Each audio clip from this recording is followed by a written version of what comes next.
Olá, como vocês estão? Nós vamos então agora ver o experimento 8. Esse experimento é para a gente determinar a viscosidade de um fluido, ok? Nesse caso a gente vai usar como fluido um óleo de cozinha que está colocado aqui nesse becker aqui. Eu já coloquei, está na quantidade necessária. Então o que vocês vão fazer, né? Na verdade eu vou fazer o experimento, mas o que vocês vão medir? Eu vou colocar uma gota de um líquido que tá aqui, ó, tá aqui dentro, tá? Ele tem essa cor vermelha para poder distinguir facilmente do óleo.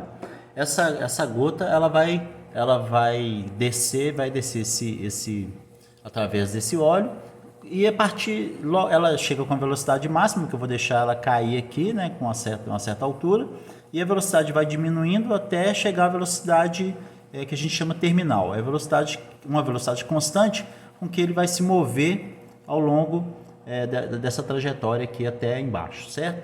Então vocês vão ter aqui, ó, a régua dando as distâncias. Na verdade vocês vão coletar posição, tempo, tá?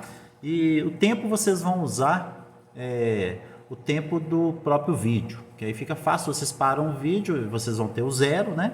O zero vai ter a posição zero e o tempo relativo a essa posição. E a partir dali vocês vão medir posição, né? E o intervalo de tempo entre uma posição e a posição inicial, certo? Para medir a velocidade. Então o experimento é bem simples, tá? Eu vou deixar cair a gota. E aí vocês, necessariamente, vocês vão ter que esperar um tempo, assim, vocês vão verificar a partir de quando a velocidade fica uniforme, tá? A velocidade fica constante, beleza? Vou fazer esse experimento 2 vezes, tá? Então eu vou fixar uma câmera aqui.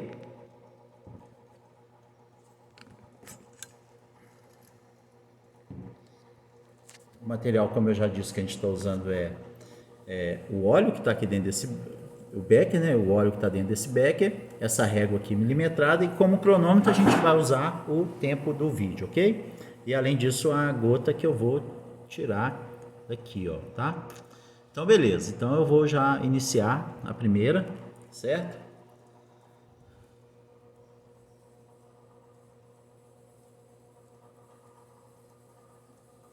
Quando ela cair vocês vão ver facilmente o que aí, ó. Ficou uma gota lá para trás, beleza. Depois eu vou empurrar ela vai cair, certo? Como a gente está fazendo a gravação, bastava fazer um experimento só para poder, né, para poder coletar os dados, né? Mas ok, já tem uma gota lá, eu vou fazer. Bom, o que acontece antes de soltar, liberar aquela gota? Existe uma força de arrasto. E essa força de arrasto, ela tem a expressão, vou mostrar para vocês, ela vai aparecer no vídeo. Ela vai depender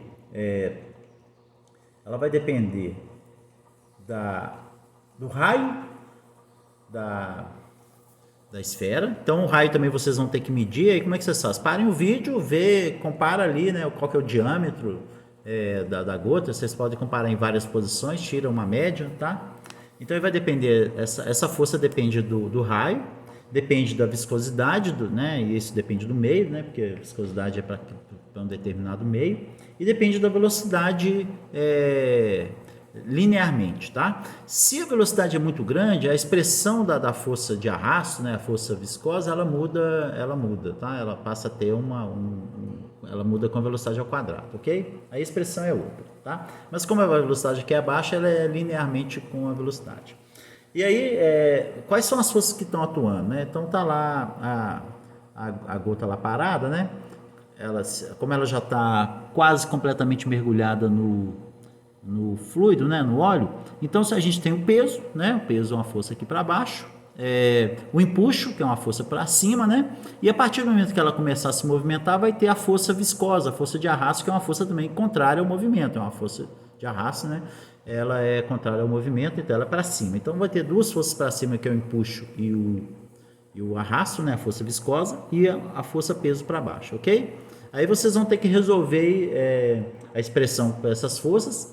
E é claro que na força de empuxo vai entrar a densidade do meio, né? então do óleo, e na força peso vai entrar a densidade da gota, né? Que essa gota é água, tá? É uma água colorida. O corante aqui a gente não vai levar em conta qual que é a viscosidade dele, a gente vai considerar que é água pura, tá? Beleza? Então agora eu vou de novo aqui, ó. Ah, tá. É interessante dar uma discutida aqui nisso, por que a gota ficou parada ali, né? Bom, quando você tem dois fluidos, né? E na interface entre eles vai existir uma força de tensão superficial, tá? Essa força, o que ela faz? Ela impede, por exemplo, que um objeto entre dentro do fluido, né? Ou impede ou atrapalha. É uma força que vai contrariar. Na hora que você tende a empurrar essa superfície, ela é elástica, ela vai deformar, tá? Ela vai ficar com uma deformação assim, e aí vai existir uma força lateralmente e apontada um pouco para cima, que vai dificultar essa gota entrar dentro do fluido, tá? Então, para isso, o que eu tenho que fazer? Eu tenho que empurrar ela, certo? Então, é a tensão superficial que está segurando ali. É o que acontece, por exemplo, quando um inseto pousa em cima da água, assim, fica lá repousando em cima da água, né, sem afundar, né? Então, como o peso dele é muito pequeno, né, a tensão superficial é capaz de sustentar o peso dele e manter ele para fora do fluido, nesse caso da água, né? Então agora eu vou empurrar aqui, ó, vocês vão ver que eu vou fazer uma força, né? Aí ajudar, aí a gota está indo no seu movimento, certo? É importante, como eu já disse, né? Vocês têm que obter as velocidades a velocidade constante, tá? Por exemplo, aqui a velocidade já é constante, né? Vocês devem certificar disso, né? Vocês não vão pegar logo aqui no início, certo? Porque no início ela, igual eu falei, nesse caso ela saiu com velocidade, ela estava zero, mas quando eu empurrei, eu apliquei uma força, aí a velocidade, ela acelerou, né? E logo depois ela começou a ter uma velocidade constante. Vocês vão determinar, mas isso é logo no início aqui, tá? Eu recomendo para vocês talvez desprezar aí, sei lá, mas é bom que vocês verifiquem, ok? Quando a velocidade passa a ser constante, claro, como é que vocês vão medir? Posição, tempo e verificar que a velocidade tá mudando, né? Quando a velocidade parar de mudar, passar a ser um valor constante, é a partir dali que vocês vão medir a posição e tempo para vocês obter o valor da velocidade, certo? Então tá bom, o experimento é esse. Se necessário, a gente pode discutir no nosso grupo da disciplina. Um abraço.